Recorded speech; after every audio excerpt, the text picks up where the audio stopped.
सभी श्रोताओं को होली की बहुत बहुत हार्दिक शुभकामनाएं। आज की स्टोरी आप सबके लिए बड़ा लाभदायक रहेगी। आप इसे और को साथ भी शेयर कीजिए।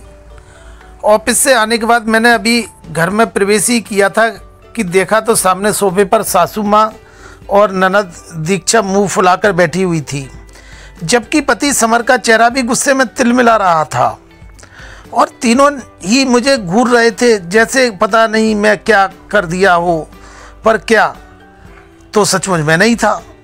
मुझे मन ही मन समझ में आ गया कि आखिर आग लगी गई, जो कि सचमुच लगाना चाहती थी, लेकिन इतनी जल्दी आग लगेगी इसका अंदाज़ा मुझे नहीं था। अभी 1 घंटे पहले ही तो मैंने अपना काम किया था और उसका असर इतनी तेज़ हुआ, मुझे तो यकीन ही नहीं हो रहा था। खैर, मैं अपनी तरफ से कोई बात शुरू नहीं करना चाहती थी।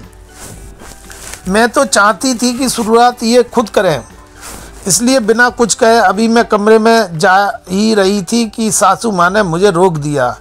कहाँ जा रही है? पहले हमें जवाब देकर जा। मैंने अपने कदम वहीं रोक दिए और उनकी तरफ पलट कर देखा और फिर अनजान बनते हुए कहा, क्या हुआ मम्मी जी? कोई बात हो गई है क्या? आज आप बड़ी गुस्से में लग रही हो।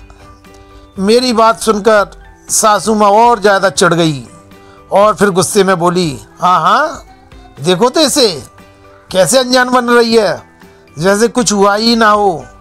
सारी दुनिया में हमारी बुराई करती फिर रही है और कह रही है कि आखिर क्या हुआ।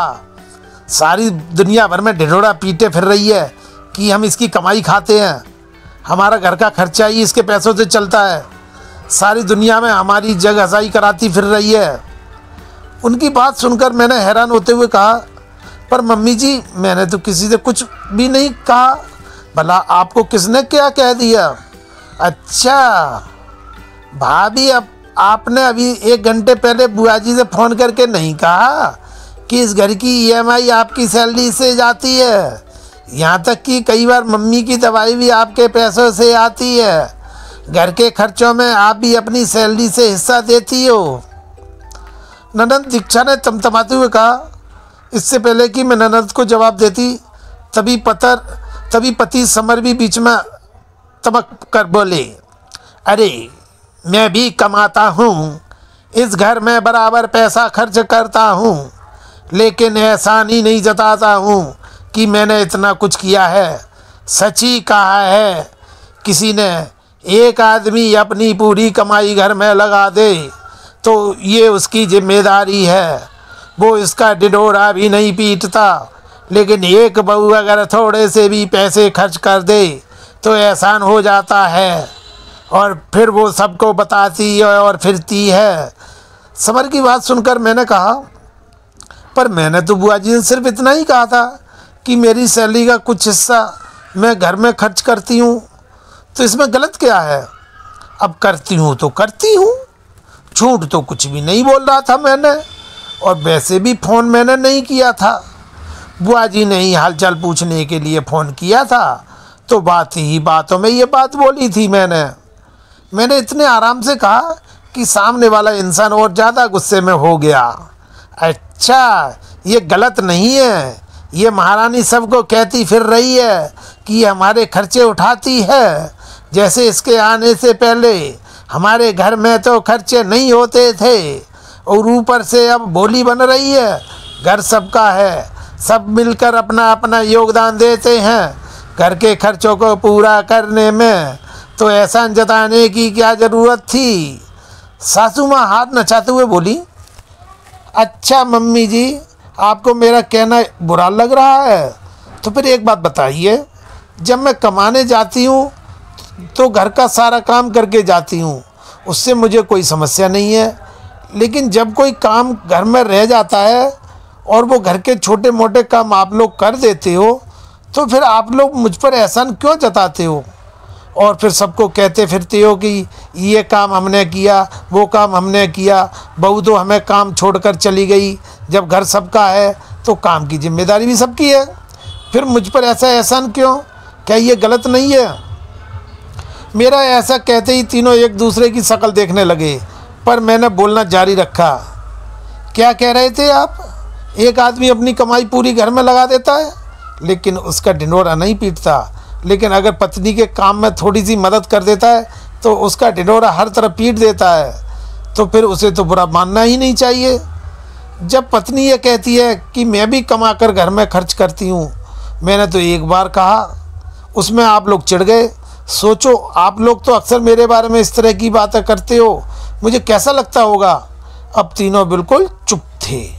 उन लोगों को ऐसे ही छोड़कर मैं अपने कमरे में आ गई। अक्सर यही होता था मेरे साथ। मेरी जॉब भी सुबह 9 बजे से 5 बजे की थी, लेकिन ऑफिस जाने से पहले सुबह जल्दी उठकर मैं घर का सारा काम करके जाती थी।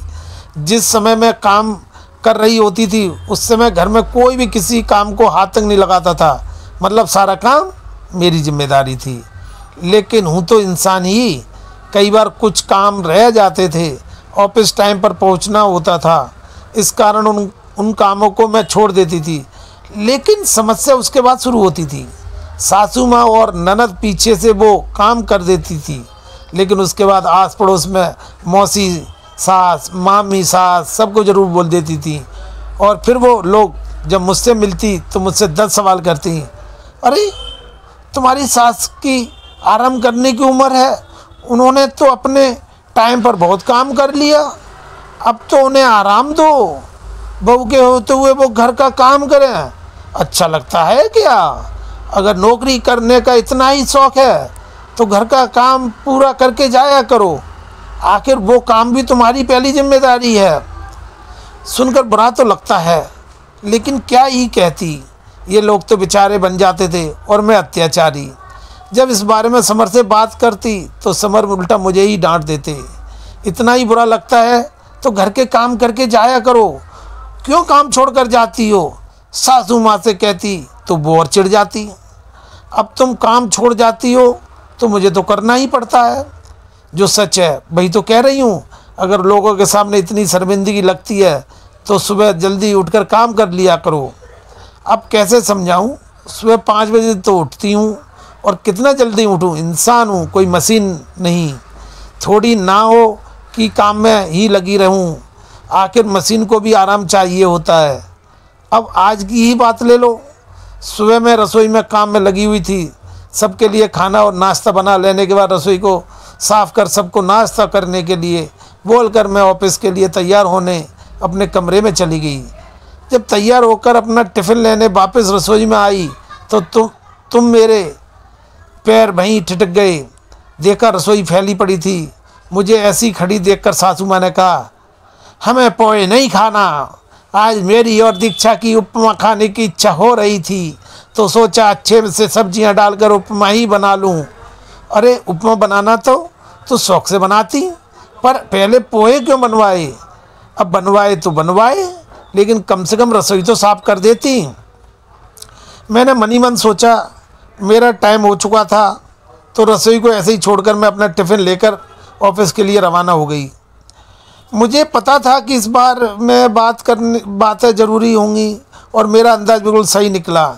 जब कुछ देर पहले बुआ सास का फ़ोन आया, मेरे फ़ोन उठाते ही उन्होंने कहा, अरे बहू, कैसी हो तुम? तुम्हारी तबीयत तो ठीक है?